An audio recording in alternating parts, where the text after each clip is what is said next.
وعلیکم السلام ورحمۃ اللہ وبرکاتہ۔ اللہ رب العالمین خیر و عافیت میں رکھے۔ سوال یہ تھا کہ متوفی نے اپنے پیچھے وارثین میں بیوہ، 2 بیٹے اور 2 بیٹیاں چھوڑی ہیں، تو جائیداد کی تقسیم کیسے ہوگی؟ اس کا جواب یہ ہے کہ متوفی کی بیوہ کو 8واں حصہ ملے گا، کیونکہ اللہ رب العالمین نے فرمایا فَإِن كَانَ لَكُمْ وَلَدٌ فَلَهُنَّ الثُّمُنُ مِمَّا تَرَكْتُمْ، سورۃ النساء آیت نمبر 12، کہ اگر تمہاری اولاد ہو تو تمہاری بیویوں کو تمہاری وراثت میں 8واں حصہ ملے گا، اور جو باقی جائیداد رہ جائے گی وہ بیٹوں اور بیٹیوں کے درمیان تقسیم ہوگی،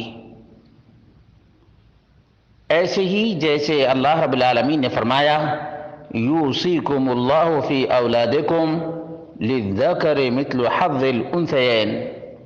اللہ رب العالمین تم سب کو حکم دیتا ہے تمہاری اولاد کے بارے میں کہ لڑکا کو 2 لڑکی کے برابر حصہ ہے۔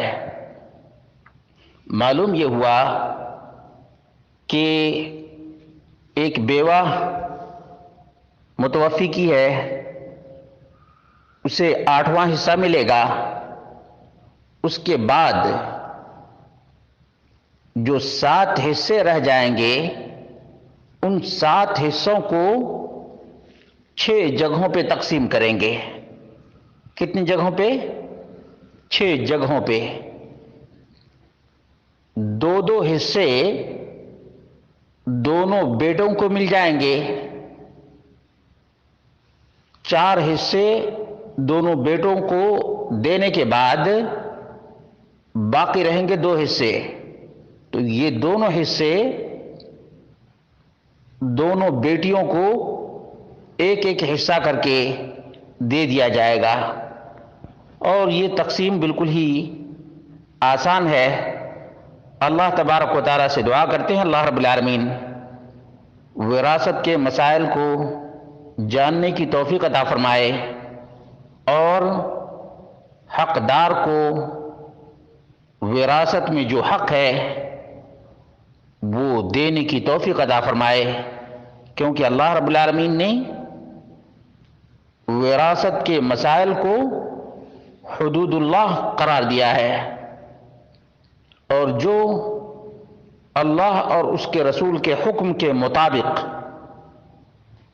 وراثت کے حدود کو قائم کرے گا اللہ رب العالمین سے جنت نصیب فرمائے گا، اور جو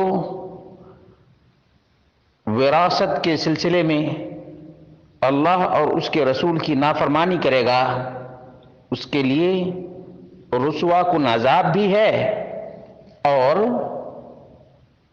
نار جہنم بھی۔ اس لیے ان مسائل کو اچھی طرح جان لیں۔ اللہ رب العالمین ہم سب کو قرآن و سنت کے مطابق اپنی زندگی گزارنے کی توفیق عطا فرمائے۔